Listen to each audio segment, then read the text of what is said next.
Support for this podcast comes from the Central Valley Journalism Collaborative, connecting communities with the resources, infrastructure, and networks to ensure a vibrant local free press. From KVPR in Fresno, this is Central Valley Daily. It's Monday, February 16th. I'm Elizabeth Arkalian. Happy President's Day.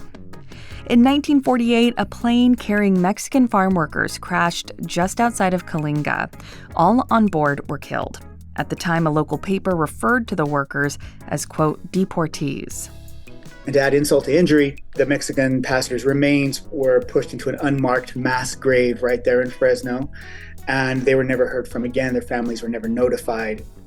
Today, we revisit our conversation with the author who helped find those passengers' names and also connected with their families. That conversation in just a moment. Support for Central Valley Daily comes from the members of KVPR. Join at $8 or more per month and access ad-free NPR podcasts through NPR Plus. Give now at kvpr.org/donate. And now to our feature story. It was about this time of year in 1948 when a DC-3 plane carrying mostly Mexican farm laborers crashed in the Los Gatos Canyon, about 20 miles west of Coalinga. The crash killed everyone on board. Some of the passengers were being returned to Mexico because their farm working contracts ended, while others were undocumented immigrants being deported. Initial reports of the crash identified only the names of the plane's crew members and listed the passengers just as unnamed deportees. Tim Z. Hernandez has written 2 books on the subject, including his most recent memoir, They Call You Back. His first book identified all the victims of the 1948 crash and chronicled the lives of some of their descendants. Tim Z. Hernandez starts our conversation today by giving us more background on the crash and what the aftermath was like. Well, basically, the United States government they were deporting 28 Mexican bracero workers. They were here as part of the bracero program back then in the 1940s. But their contract had expired and they were being sent back to Mexico. The plane was filled with 28 of those passengers and 4 American crew members, the flight attendant and the pilots and what have you, and the immigration officer. And the plane left Oakland, California, and it was supposed to transport them to the San Diego border. An hour after it took off, it crashed down there in Fresno County in Los Gatos Canyon in the town of Coalinga, in the foothills above the town of Coalinga. Killed everyone aboard. The newspapers, as you mentioned, only wrote the names of the 4 American crew members, but omitted the names of the Mexican passengers, referred to them only as deportees. And to add insult to injury, the Mexican passengers' remains were pushed into an unmarked mass grave right there in Fresno. And they were never heard from again. Their families were never notified. And they existed anonymously there in that grave, in that burial ground for 7 decades, basically, until I discovered that's where they were. And I learned of the story. And I was living in Fresno at that precise time. And I just decided to find out who those passengers were. And here I am 14 years later, still writing about them. Yeah, you're a Central Valley native. And I was curious, how did you learn about the crash? I was actually doing research for a previous novel that took place in the 1940s there in Fresno County. And as I was at the Fresno Library looking through the old microfilm, old newspapers, I was typing in I was looking up specific things like farm labor in Fresno County in the 40s. And this newspaper article came up, and it was a very jarring headline. The headline was something to the effect of, 100 people see a ship fall out of the sky, farm labor accident, and very dramatic headlines. And so when I read it, I recognized that I had heard of the song, and I was just at that sort of intersection right at that moment in time, and I realized, wow, this is the tragedy that the song was about. And then it was like, they were here in Fresno County? I thought it was Los Gatos, California, but it's Los Gatos Canyon in Coalinga. So that song you're referencing is Woody Guthrie's song, Deportees, Plane Wreck at Los Gatos, right? Correct. Okay, so what possessed you to find these individuals' names?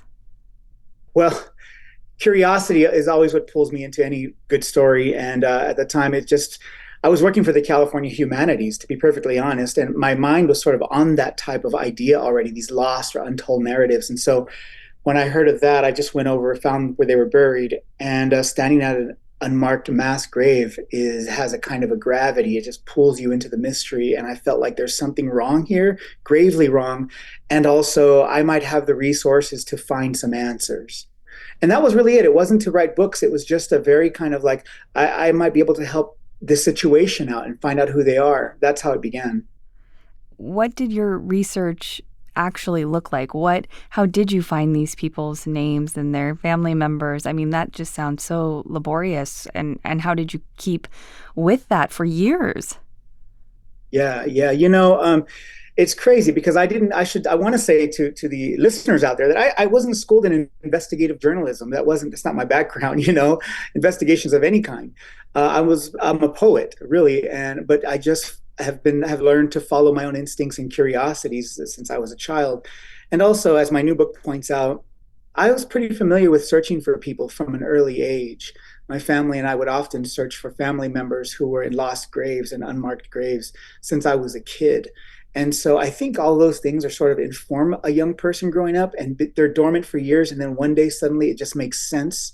And that was my situation. And so I just sort of really naively, to be honest, just kind of started knocking on doors. First with the cemetery, do you have the names? Next thing I know, I was at the Hall of Records there in Fresno. Do you have these names? And it was like on and on, looking and looking until I found the first family, which is located there in Fresno, the Ramirez family. They're the owners of Ole Frijole, a restaurant, and they had the single newspaper to this day that has all of their names of the passengers, and that's the one newspaper that I have used as the clue to find all of these families since then. So in your new book, you dive a little deeper into this topic, and it kind of intersects with your own personal life. As you mentioned, your family looking for family members as well. That book is titled They Call You Back. Describe the connection, if you would, between the books. Yeah, because I thought when I wrote and published All They Will Call You, I thought I was done. That book came out in 2017, and I was like, okay.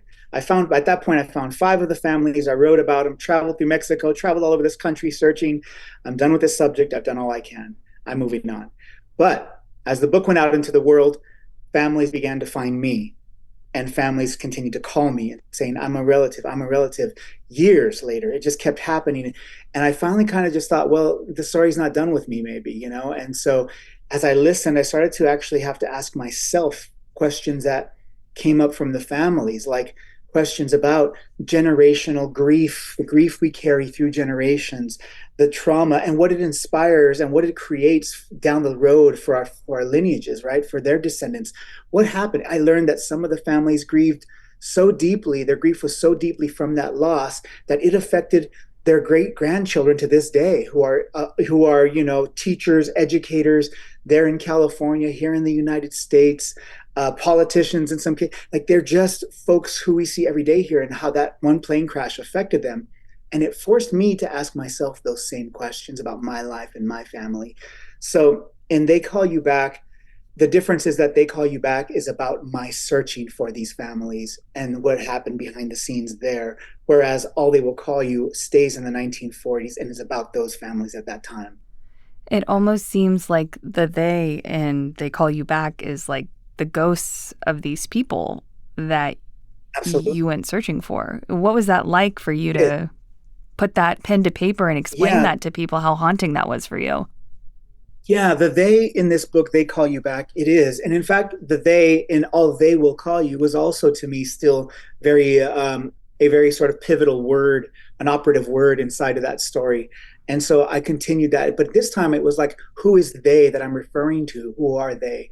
And it's not just the spirits of the passengers who I believe kept calling me back to this story, but it was also my own ancestors, my grandmother and grandfather on both sides, that kept saying, here are other reasons why we're asking you to come back to this story, to heal your own familial wounds, your own generational traumas that have happened. Because are you passing these things on to your own children? I'm as a single dad here in El Paso, Texas, raising 2 teenagers. These are all questions that I grapple with daily. What am I passing on? What did I inherit from my parents and grandparents? How does that play out today with the way I raise my children? And so they is also, my own family as much. Tim Z. Hernandez, author of the books All They Will Call You and They Call You Back. Thank you so much for joining me. Thank you. I appreciate all that you do there. And that is today's show. Have a story idea or feedback for Central Valley Daily? We'd love to hear from you. Email podcast@kvpr.org. Today's episode was produced by Jonathan Linden and KVPR with support from the Central Valley Journalism Collaborative. I'm Elizabeth Arkalian. Find the latest local news anytime at kvpr.org.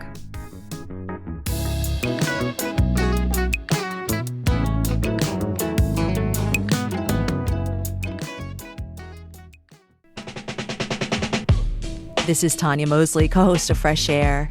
You'll see your favorite actors, directors, and comedians on late-night TV shows or YouTube. But what you get with Fresh Air is a deep dive. Spend some quality time with people like Billie Eilish, Questlove, Ariana Grande, Stephen Colbert, and so many more. We ask questions you won't hear asked anywhere else. Listen to the Fresh Air podcast from NPR and WHYY.